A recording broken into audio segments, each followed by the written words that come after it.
मंजिल इंसान के हौसले आजमाती है, सपनों के पर्दे आंखों से हटाती है। जिंदगी के पत्थर से ठोकर खाकर हिम्मत ना हारना, क्योंकि ठोकर ही इंसान को चलना सिखाती है। नमस्कार दोस्तों, आज की वीडियो में करेंगे हम 19 सितंबर के करंट अफेयर पे। देखिए, आज की वीडियो में जितने भी करंट अफेयर हैं ये बहुत ही सिलेक्टिव है और मोस्ट इंपॉर्टेंट है आपकी सभी आगामी परीक्षाओं के लिए। तो शुरू से लास्ट तक वीडियो में रहिए और इस वीडियो को पूरा देखने के बाद आप इसकी पीडीएफ फाइल भी डाउनलोड कर सकते हैं। साथ में आप 2018, 19, 20, 21 सभी की पीडीएफ डाउनलोड कर सकते हैं। सबकी लिंक डिस्क्रिप्शन बॉक्स में दी गई है। और देखिए, जो लोग नए हैं वो चैनल को सब्सक्राइब जरूर कर लेंगे, साथ में बेल आइकन प्रेस करके वीडियो को लाइक और शेयर भी कर देंगे। तो चलिए शुरू करते हैं। देखिए, आज के करंट अफेयर का पहला प्रश्न है कि विश्व जल निगरानी दिवस जो है ये किस तिथि को मनाया जाता है। तो देखिए, विश्व जल निगरानी दिवस को हम 18 सितंबर को मनाते हैं। देखिए, 2003 से हर साल 18 सितंबर को विश्व जल निगरानी दिवस मनाया जा रहा है, ताकि दुनिया भर में जल निगरानी और जल संसाधनों यानी कि वाटर रिसोर्सेज की सुरक्षा में जन जागरूकता और भागीदारी बढ़ाई जा सके। तो इसको याद रखिएगा। और देखिए, जो आपका ये विश्व जल निगरानी दिवस है, तो ये आयोजन जो है ये अब जल पर्यावरण संघ और अंतर्राष्ट्रीय जल संघ यानी कि इंटरनेशनल वाटर एसोसिएशन द्वारा जो है समन्वित कार्यक्रम है। तो याद रखिएगा, 18 सितंबर को विश्व जल निगरानी दिवस यानी कि वर्ल्ड वाटर मॉनिटरिंग डे मनाया जाता है। और ये दिवस जो है 2003 से हर साल मनाया जा रहा है 18 सितंबर को। देखिए, जो जल है इसके बारे में थोड़ा सा हम कुछ विशेष फैक्ट पे चर्चा करेंगे जो एग्जाम में पूछे गए हैं। देखिए, यहाँ पे आपको क्या दिख रहा है, ग्लोब यानी कि पृथ्वी। यहाँ पे आपको दिख रहा है, मतलब चारों तरफ नीला नीला ये पार्ट, ठीक है। तो ये आपका वाटर है यानी कि जल है। देखिए, प्रश्न ये पूछा गया कि एग्जाम में कि पृथ्वी पर लगभग कितने प्रतिशत जो है जलमंडल का विस्तार है। तो देखिए, पूरे पृथ्वी पर लगभग 71% जो है पानी ही पानी है, ठीक है। और जो आपका जल यानी कि वाटर है, इसका केमिकल फार्मूला होता है H2O। क्या होता है? H2O। ये नॉर्मल क्वेश्चन है, सबको पता होगा, लेकिन जो एक आध दो लोग हैं उन जिनको नहीं पता है उनके लिए इसको जानना जरूरी है कि जल का केमिकल फार्मूला H2 होता है। इसमें 2 हाइड्रोजन का मॉलिक्यूल होता है और एक ऑक्सीजन का। तो ये मिलकर जो है जल का निर्माण करते हैं। और दूसरी सबसे खास बात याद रखना जरूरी है कि पृथ्वी के लगभग 71% भाग पर जो है जलमंडल स्थित है। और देखिए, एक नॉर्मल क्वेश्चन यहाँ पे एग्जाम में ये पूछा गया कि स्वाद के आधार पर जो है जो पीने का पानी है ये कितने प्रकार का होता है। तो 2 प्रकार का होता है, एक मीठा होता है, एक खारा होता है। जो समंदर का जल होता है ये खारा होता है, बाकी जो मीठा पानी होता है आपके हैंडपंप वगैरह से निकलता है जिसको आप पीते हैं। तो खारा पानी तो हम पचा नहीं पाएंगे, जो आपका मीठा पानी होता है इसको आप पीते हैं। और देखिए, अगर प्रकृति के आधार पर बात करें तो प्रकृति के आधार पर जल 2 प्रकार का होता है, एक सामान्य जल होता है, एक भारी जल होता है। तो जो केमिस्ट्री के स्टूडेंट हैं उनको पता होगा भारी जल में क्या क्या दिक्कतें होती हैं। जैसे कि अगर आप कपड़े धुल रहे हैं, अगर भारी जल है तो उसमें क्या होगा कि झाग वगैरह निकलेगा, कपड़े आसानी से धुल नहीं पाएंगे आप। लेकिन सामान्य जल में जो आपका साबुन होता है बहुत अच्छे तरीके से झाग देता है। तो ये खास थोड़ा सा अंतर था, इसको मैंने बता दिया। और देखिए, अवस्था के मुताबिक जल जो है ये 3 प्रकार का होता है। देखिए, यहाँ पे देखिए बेसिक पॉइंट मैं आपको बता रहा हूँ, ये नॉर्मल चीज़ें सबको पता है, लेकिन फिर भी जो है इसको जो है किस तरीके से सिस्टमेटिक तरीके से जो है याद किया जाए ये भी जरूरी होता है। तो यहाँ पे अवस्था की बात कर रहे हैं। अवस्था के मुताबिक जो जल होता है ये 3 प्रकार का होता है, पानी के रूप में, बर्फ के रूप में, वाष्प के रूप में। तो पानी के रूप में जो है ये तरल होता है, बर्फ के रूप में जो है ये ठोस होता है, और वाष्प के रूप में जो है ये गैस के रूप में होता है। इसको याद रखिएगा, ये बहुत ही बेसिक चीज़ है। दूसरा प्रश्न है कि अंतर्राष्ट्रीय लाल पांडा दिवस यानी कि इंटरनेशनल रेड पांडा डे जो है ये कब मनाता है। तो देखिए, अंतर्राष्ट्रीय लाल पांडा दिवस को हम मनाते हैं 18 सितंबर को। देखिए, लाल पांडा यानी कि रेड पांडा जो है एक जानवर है जो कि वर्तमान में संकटग्रस्त ग्रस्त प्रजातियों में इसका नाम शामिल कर लिया गया है। तो इसी के बारे में अवेयरनेस फैलाने के लिए यानी कि लाल पांडा के बारे में इसीलिए जो है जागरूकता फैलाने के लिए 18 सितंबर को हम लाल पांडा दिवस मनाते हैं अंतर्राष्ट्रीय रूप से। और सबसे बड़ा सवाल, इस दिन की शुरुआत कब की गई थी। तो देखिए, जो अंतर्राष्ट्रीय लाल पांडा दिवस है तो इसको जो है रेड पांडा नेटवर्क के द्वारा 2010 में जो है शुरू किया गया था मनाना। और जो पहला अंतर्राष्ट्रीय लाल पांडा दिवस है ये 18 सितंबर 2010 को मनाया गया था। तो इसको याद रखिएगा कि जो पहला अंतर्राष्ट्रीय लाल पांडा दिवस है ये 18 सितंबर 2010 को मनाया गया था। और देखिए, जो आपका यहाँ पे एक संस्था है रेड पांडा नेटवर्क, ठीक है, जिसके द्वारा इस दिवस को मनाने की शुरुआत की गई थी। तो इसके संस्थापक हैं ब्रायन विलियम्स और इसका जो मुख्यालय है रेड पांडा नेटवर्क का, ये आपका है यूजीन ओरेगन में। और देखिए लाल पांडा के बारे में कुछ विशेष चीज़ें मैं आपको बताऊंगा जो कि एनवायरनमेंट का पार्ट है, यानी कि जो पर्यावरण का जो क्वेश्चन सोसाइटी है तो उसमें इसको शामिल किया गया है। देखिए आपको बता दूं जो आपका लाल पांडा है ये आपका कहाँ पाया जाता है, भारत में पाया जाता है। ये हिमालय की दक्षिणी चोटियों में, दक्षिणी पश्चिमी चीन में भी पाया जाता है, सिक्किम में पाया जाता है, असम एवं उत्तरी अरुणाचल प्रदेश के जंगलों में पाया जाता है रेड पांडा यानी कि लाल पांडा। और ये जो है चहकने और चूचू की आवाज़ें करते हैं और अधिकतर ये चुपचाप ही रहते हैं। और देखिए वर्ष 2008 के बाद, ध्यान सुनिएगा ये लाइन एग्जाम में पूछी गई है। देखिए वर्ष 2008 के बाद जो रेड पांडा है इसको लुप्त प्राय पशु की श्रेणी में रखा गया है। अगर आप पीसीएस वगैरह का एग्जाम देने के शौकीन हैं तो आपको ये पता होना चाहिए। ये प्रश्न एग्जाम में जो है बहुत बार पूछा भी गया है कि रेड पांडा को जो है लुप्त प्राय किस वर्ष घोषित किया गया, तो 2008 के बाद रेड पांडा को लुप्त प्राय की श्रेणी में रखा गया है। और देखिए जो आपके रेड पांडा हैं ये दुर्लभ जीव मुख्य रूप से बांस खाते हैं, ठीक है। क्या खाते हैं, बांस। देखिए बांस में जो नई फुनगी निकलती है, ठीक है, तो उसको ये खाते हैं। और ये जो है बांस के अलावा जो है फल, बेरियां और फूल, कीड़े और पक्षियों के अंडे भी खाते हैं। और देखिए 1990 के दशक में जो लाल पांडा है, ठीक है, ये सिक्किम का राज्य पशु घोषित किया गया था। अगर एग्जाम में पूछा जाए कि लाल पांडा यानी कि रेड पांडा जो है ये किस राज्य का जो है राज्य पशु है, तो ये सिक्किम का राज्य पशु है। और देखिए इसको दार्जिलिंग चाय महोत्सव का मैस्कॉट यानी कि शुभांकर भी बनाया गया था रेड पांडा को। अगला प्रश्न है कि अंतर्राष्ट्रीय तटीय सफाई दिवस यानी कि इंटरनेशनल कोस्टल क्लीनअप डे कब मनाया जाता है। तो देखिए अंतर्राष्ट्रीय तटीय सफाई दिवस को हम सितंबर के तीसरे शनिवार को मनाते हैं, ठीक है। तो जो भी सितंबर महीना पड़ता है जिस साल, उसका जो तीसरा शनिवार होता है तो तीसरे शनिवार को मनाता है अंतर्राष्ट्रीय तटीय सफाई दिवस यानी कि इंटरनेशनल कोस्टल क्लीनअप डे। और खास बात यह है 2021 का, देखिए 2021 में जो इसका थीम यानी कि विषय रहा ये था कचरा बिन में रखें और समुंदर में नहीं, यानी कि कीप ट्रैश इन द बिन। बिन का मतलब हो गया डस्टबिन की बात हो रही है, तो keep trash in the bin and not in the ocean. और देखिए जो आपका तटीय सफाई दिवस है इसकी स्थापना ओशन कंजर्वेंसी के द्वारा किया गया था। और जो पहला अंतर्राष्ट्रीय तटीय सफाई दिवस है ये 1986 में मनाया गया था। कब मनाया गया था, 1986 में। तो फिर से एक बार आपको रिमाइंड करा दूं कि सितंबर महीने का जो तीसरा शनिवार होता है तो उस तिथि को हम क्या मनाते हैं, अंतर्राष्ट्रीय तटीय सफाई दिवस। और 2021 के लिए इसका विषय रहा कचरा बिन में रखें समंदर में नहीं, यानी कि keep trash in the bin and not in the ocean. अगला प्रश्न ये अंतर्राष्ट्रीय समान वेतन दिवस कब मनाया जाता है। तो देखिए अंतर्राष्ट्रीय समान वेतन दिवस को मनाते हैं 18 सितंबर को। कब मनाते हैं, 18 सितंबर को। और जो पहला अंतर्राष्ट्रीय समान वेतन दिवस है ये वर्ष 2020 में मनाया गया था। और इस दिन का मनाने का उद्देश्य समान मूल्य के काम के लिए समान वेतन प्राप्त करना और महिलाओं और लड़कियों के खिलाफ भेदभाव सहित सभी प्रकार के भेदभाव के खिलाफ दीवारों को तोड़ना है, ठीक है। इसको याद रखिएगा। याद रखिएगा कि अंतर्राष्ट्रीय समान वेतन दिवस कब मनाया जाता है, 18 सितंबर को। और पहली बार ये 2020 में मनाया गया था, यानी कि पिछले साल मनाया गया था इस दिवस को।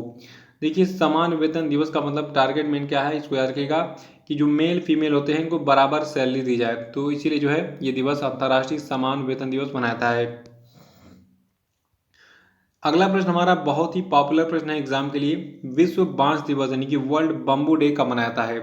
देखिए अगर आपने पिछली परीक्षाओं मतलब कई सारे एग्जाम दिए होंगे 2-4 साल में, तो आपको पता होगा ये दिवस बार बार पूछा भी जाता है कि विश्व बांस दिवस कब मनाया जाता है। देखिए विश्व बांस दिवस को हम मनाते हैं 18 सितंबर को। और आपको जान के एक हैरानी होगी कि बांस क्या है, एक घास है, ठीक है। घास है जो कि बहुत तेजी से बढ़ता है, काफ़ी मजबूत होता है ये। और बांस का यूज मैक्सिमम देखिए आपने देखा होगा सीढ़ियाँ बनाने में, गांव में तो बेना। देखिए गांव में कितने लोग गांव से हैं जरा सा बताएं और वीडियो को लाइक करें ताकि मुझे पता चले आपकी संख्या कितनी है। अपनी जनसंख्या यहाँ पे दिखाइए लाइक करके। देखिए बांस का जो बेना होता है, जैसे गांव में क्या होता है पहले लाइट वाइट बहुत कम आती थी, तो एक पंखा बनाया था, इसको बेना कहा जाता है नॉर्मल भाषा में, गांव की भाषा में। तो इस पंखे में एक यहाँ पे फोफी लगी होती थी, इसको पकड़ के हम नचाते थे तो ये पंखा नाचता था, ठीक है। तो इससे जो है आप हवा लेते थे गांव में, और मैंने भी लिया है। गाँव में क्या शहरों में भी ये पॉपुलर है, बहुत सारी जगहों में मिलता है ये। तो विश्व बाँस दिवस जो है ये 18 सितंबर को मनाता है। बाँस एक घास है, इसको याद रखिएगा। और देखिए बॉटनी अगर आपने पढ़ी होगी तो आपको पता होगा, कई सारे फैमिलीज़, कई सारे क्लासेस, कई सारे जीनस स्पीशीज़ के बारे में हमने पढ़ा होगा। तो बाँस जो है देखिए एक फैमिली है जिसका नाम है पोएसी, ठीक है? पोएसी फैमिली का मेंबर है बाँस। और ये जो है पेड़ जैसी एक घास है, ठीक है? क्या है? पेड़ जैसी एक घास है। और रीजनिंग में ये प्रश्न पूछा गया था, निम्नलिखित में से कौन सा पेड़ नहीं है, ठीक है? तो पेड़ में जो है वहाँ पे दिखा गया था, मतलब देखिए प्रश्न क्या था रीजनिंग में, सुमेलित वाला था, ठीक है? तो यहाँ पे लिखा था बांस, यहाँ पे इसके सामने लिखा था पेड़, सॉरी ट्री, और फिर यहाँ पे लिखा था कुछ और, फिर यहाँ पे इसे मैचिंग करके दिया था। तो बांस क्या है? ये जो है ट्री की श्रेणी में नहीं आता है, ये घास होता है, ठीक है? तो बांस के सामने अगर घास या फिर ग्रास लिखा हो तो उसको आप सही मानिएगा। अगर ट्री लिखा हो तो उसको सही मत मानिएगा हर हालत में, ठीक है? वरना आपका एक नंबर जो है चला जाएगा। तो बांस क्या है? एक जो है पेड़ जैसा घास है, पेड़ नहीं है, पेड़ जैसा घास है। और देखिए सबसे खास बात 2021 में क्या रही? 2021 में जो आपका ये विश्व घास दिवस जो मनाया गया, ठीक है, इसकी थीम रही बैम्बू प्लांट या समय बैम्बू प्लांट लगाना, यानी कि plant bamboo, it's time to plant bamboo. और देखिए वर्ष 2009 में बैंकॉक थाईलैंड में आयोजित जो 8वीं विश्व बांस कांग्रेस थी, तो उसमें विश्व बांस संगठन ने आधिकारिक रूप से 18 सितंबर को विश्व बांस दिवस मनाए जाने की घोषणा की थी। और इस साल यानी कि 2021 में इसके 12वें संस्करण का भी हाल ही में आयोजन किया गया। तो याद रखिएगा विश्व बांस दिवस के बारे में ये सारी चीज़ें। और बांस के बारे में मैंने बताया जो कि बांस जो है पेड़ जैसा एक घास है, ना कि पेड़ है, ठीक है? बहुत तेज़ी से बढ़ता है ये। देखिए जो वर्ल्ड बम्बू ऑर्गेनाइजेशन है, ठीक है, तो इसका मुख्यालय कहाँ पे स्थित है? एंटवर्प बेल्जियम में, और इसकी स्थापना 2005 में की गई थी। अगला प्रश्न हमारा कि संघाई सहयोग संगठन यानी कि संघाई कोऑपरेशन ऑर्गेनाइजेशन के राष्ट्राध्यक्षों की परिषद की 21वीं बैठक 17 सितंबर 2021 को किस स्थान पर हाइब्रिड रूप से आयोजित की गई? तो देखिए जो संघाई सहयोग संगठन की 21वीं बैठक थी, ये 17 सितंबर 2021 को आयोजित की गई थी। कहाँ पर? ताजिकिस्तान के दुशांबे में। ये आयोजन स्थल याद रखना है। देखिए इस साल क्या था कि मतलब इस साल क्या, पिछले साल भी जितने भी लगभग सम्मेलन हुए कोरोना के कारण ये जो है वर्चुअल रूप से आयोजित हुए थे, लेकिन अब कुछ कार्यक्रम हाइब्रिड रूप से आयोजित हो रहे हैं। और हाइब्रिड रूप का मतलब क्या है, इसको समझना जरूरी है। हाइब्रिड रूप का मतलब क्या है? आप जैसे देखिए, आप बहुत सारे आप में से मित्र होंगे जो जूम पे मीटिंग करते होंगे। जूम एक एप्लीकेशन है, इसमें वर्चुअल रूप से कुछ लोग जो है पार्टिसिपेट करते हैं, और कुछ लोग क्या करते हैं कि वो जो है डायरेक्ट जहाँ पे मीटिंग हो रही है वहीं पहुँच जाते हैं। तो कुछ लोग मीटिंग में जो है वर्चुअल रूप से पार्टिसिपेट करते हैं, कुछ डायरेक्ट करते हैं। तो इसी को कहते हैं हाइब्रिड रूप।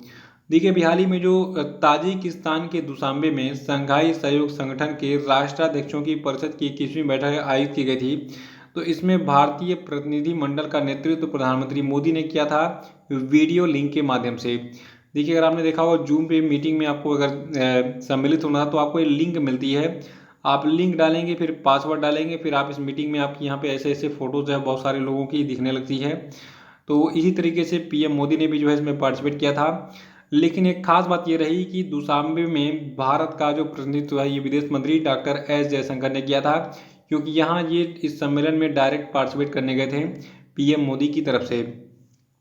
और देखिए इस बैठक के बाद एक बहुत ही ज्वलनशील मुद्दे पर चर्चा की गई।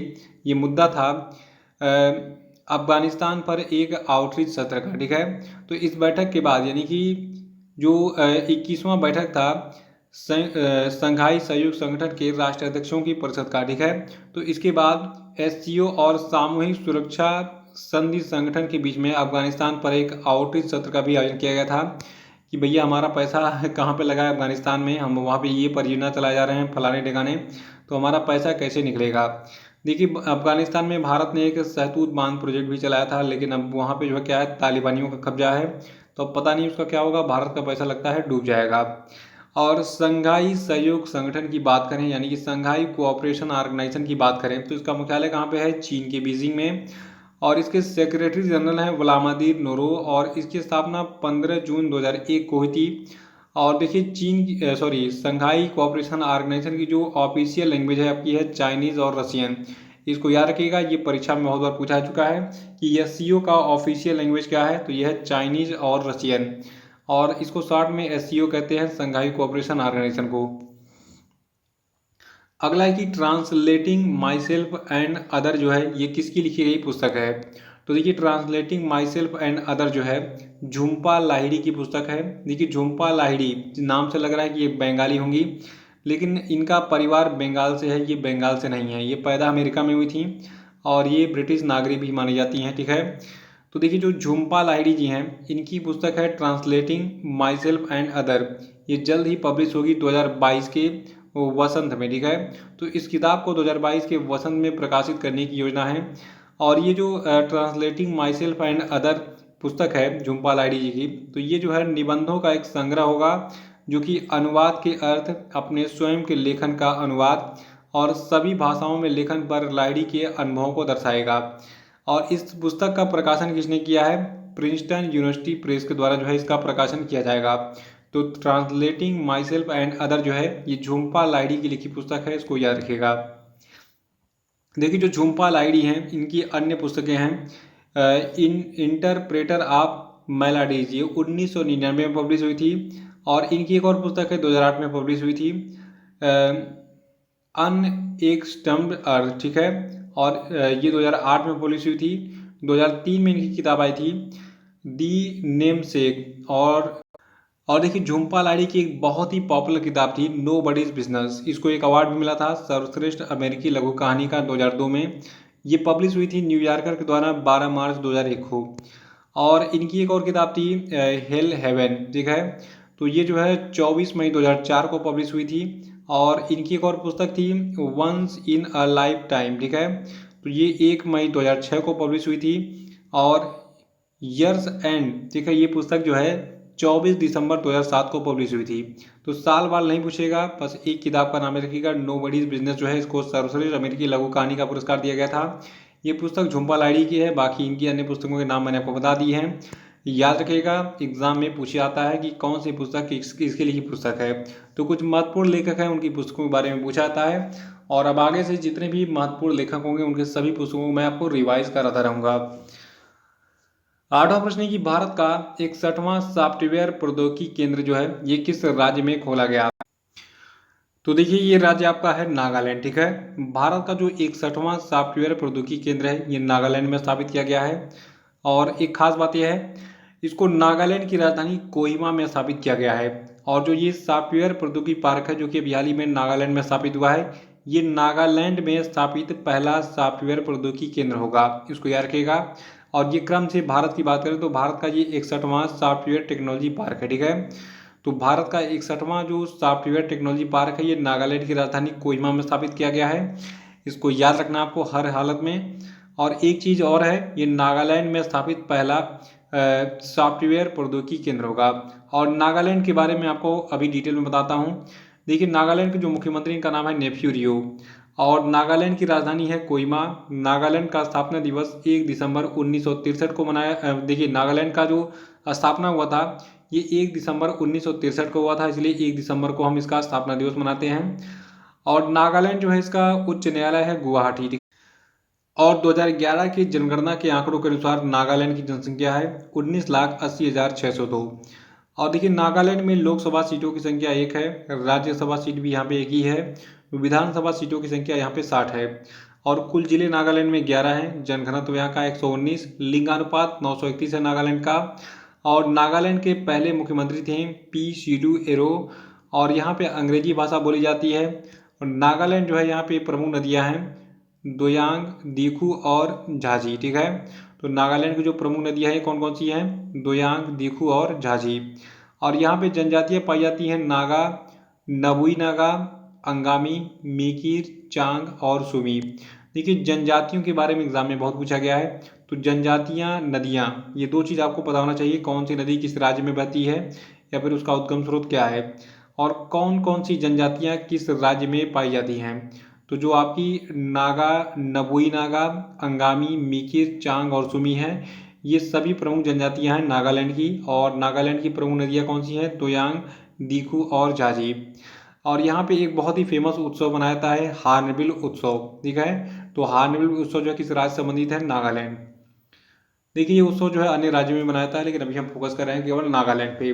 नवा प्रश्न है कि हाल ही में किसे राष्ट्रीय लघु उद्योग निगम लिमिटेड यानी कि national small industries corporation limited के अध्यक्ष सह प्रबंध निदेशक के रूप में नियुक्त किया गया है? तो देखिए अभी हाल ही में एक महिला है जिनका नाम है अलका नांगिया अरोड़ा। तो अलका नांगिया अरोड़ा को बनाया गया है राष्ट्रीय लघु उद्योग निगम लिमिटेड यानी कि national small industries corporation limited के अध्यक्ष और सह प्रबंध निदेशक यानी कि चेयरमैन कम मैनेजिंग डायरेक्टर के रूप में। देखिए जो अलका नांगिया अरोड़ा है तो ये 14 सितंबर 2021 को जो है इन्होंने अपना ये अतिरिक्त प्रभार ग्रहण कर लिया है। वर्तमान में ये काम कर रही हैं सूक्ष्म लघु और मध्यम उद्यम मंत्रालय में संयुक्त सचिव के रूप में।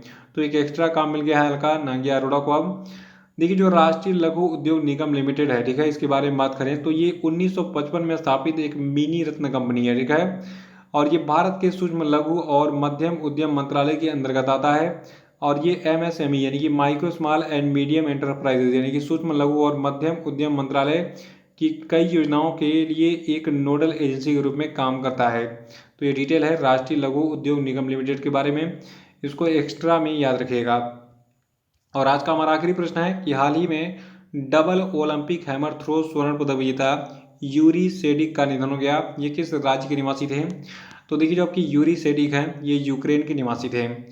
और आपको तो जो यूरी सेडिक है तो ये 1986 में स्टटगार्ट में यूरोपीय चैंपियनशिप में 86.74 मीटर की थ्रो के साथ हैमर थ्रो का विश्व रिकॉर्ड बनाया इन्होंने, जो अभी तक टूटा नहीं है। और इन्होंने जो दो स्वर्ण पदक जीते थे हैमर थ्रो में ओलंपिक में, ये कब कब जीते थे?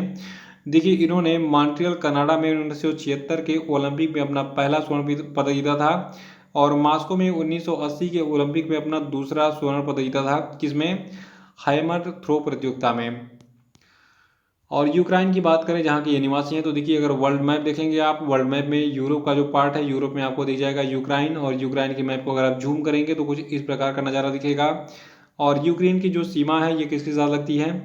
ये टोटल 7 देशों के साथ लगती हैं। ये देश हैं आपके रोमानिया और Moldova, Hungary, Slovakia, Poland, Belarus और रसिया यानी कि रूस। तो इन 7 देशों के साथ यूक्रेन की सीमाएं बनती हैं। यूक्रेन की कैपिटल है कीव। यूक्रेन की करेंसी है यूक्राइन हरिवन्या, और ये आपका यूरोप महाद्वीप में स्थित है, ये आपको याद रखना है। और जनसंख्या यहाँ की है 4.44 करोड़, ठीक है, इसको याद रखिएगा। और देखिए यूक्रेन के बारे में यहाँ पे बहुत अच्छी चीज़ मैं आपको बताने जा रहा हूँ। यहाँ पे एक मुस्कुराती हुई लेडी दिख रही हैं, और इनका फोटो लगाने का एक बहुत बड़ा कारण है। देखिए यूक्रेन की जो महिलाएं हैं दुनिया की सबसे खूबसूरत महिलाओं में शामिल हैं। तो देखिए एक देश आपका रूस, उसके बारे में प्रश्न ये पूछा गया था कि निम्नलिखित में से किस देश को सुरा और सुंदरी का देश कहते हैं? सुरा मतलब दारू हो गया, और सुंदरी मतलब लड़कियाँ हो गई। तो ये प्रश्न एग्जाम में पूछा गया, मैं अपने मन से नहीं बोल रहा हूँ, ठीक है। तो वहाँ पे ऑप्शन सही था रूस यानी कि रसिया। रसिया को हम कहते हैं सुरा और सुंदरी का देश। लेकिन अगर उसके बाद अगर कहीं खूबसूरत लड़कियां सबसे अधिक पाई जाती हैं तो आपकी हैं यूक्रेन। यूक्रेन की महिलाओं की जो वेशभूषा होती है बहुत ही अट्रैक्टिव होती है, कलरफुल होती है, कढ़ाईदार कपड़े ये पहनती हैं, बहुत ही क्यूट दिखती हैं, ठीक है। तो अगर आप सरकारी नौकरी पा जाइए तो पैसे वैसे इकट्ठा कीजिए और जाइए यूक्रेन घूमने, काफ़ी खूबसूरत देश है। और देखिए यूक्रेन जो है दुनिया के प्राचीनतम देशों में से एक है, इसलिए यहाँ पर 7 वर्ल्ड हेरिटेज साइट्स मौजूद हैं। और इनमें जो है यूक्रेन की राजधानी जो कीव है, तो यहाँ की जो 11वीं सदी की सेंट सोफिया कैथेड्रल है, और चेर सोनेशुस का प्राचीन शहर है, और कार्पेथियन का जो प्राचीन समुद्र तट है और उसके जंगल है, ये शामिल है इस 7 वर्ल्ड हेरिटेज साइट में। तो ये चीज़ें याद रखिएगा। और अब हम बात करेंगे आज के सभी क्वेश्चन अपडेट पे। देखिए आज के क्वेश्चन अपडेट का पहला प्रश्न आपके लिए कि विश्व रोगी सुरक्षा दिवस कब मनाता है, बताइए। दूसरा प्रश्न आपके लिए कि इस महिला को दिल्ली और जिला क्रिकेट संघ यानी कि Delhi and district cricket association का नया लोकपाल सह नैतिक अधिकारी नियुक्त किया गया है, आंसर बताइए। और तीसरा प्रश्न है कि भारतीय क्रिकेट टीम के कप्तान विराट कोहली ने T20 विश्व कप के बाद किस फॉर्मेट में कप्तानी छोड़ने की घोषणा की है, आंसर बताइए। और चौथा प्रश्न है कि गोपाल मुखर्जी को किस राज्य का नया महाधिवक्ता नियुक्त किया गया है, आंसर बताइए। और पांचवा कि भारत के किस खिलाड़ी ने हाल ही में लगातार दूसरी बार एशियाई स्नूकर चैंपियनशिप खिताब अपने नाम कर लिया है, बताइए। और अब हम बात करेंगे कल के पूछे गए सभी क्वेश्चन अपडेट के क्षेत्रों की। देखिए वीडियो का पहला प्रश्न था कि विश्व ओजोन दिवस कब मनाता है, तो ये 16 सितंबर को मनाता है। और दूसरा था कि राष्ट्रीय फ्लोरेंस नाइटिंगेल पुरस्कार 2021 किसको दिया गया, तो ये दिखाया गया भानुमति गिवला को। और तीसरा था कि हाल ही में मालदीव में भारत के नए उच्चायुक्त के रूप में किसे नियुक्त किया गया है, इनका नाम है मनु महावर। और चौथा था कि हाल ही में किसने शून्य नाम का एक अभियान शुरू किया है, तो इसको नीति आयोग ने शुरू किया है। और देखिए पांचवा था कि हाल ही में किस भारतीय प्रौद्योगिकी संस्थान यानी कि आईआईटी ने प्रोजेक्ट उड़ान नाम की परियोजना लॉन्च की है, तो इसको आईआईटी बॉम्बे ने लॉन्च किया है। तो इसी प्रश्न के साथ ये वीडियो समाप्त होता है। जय हिंद, जय भारत।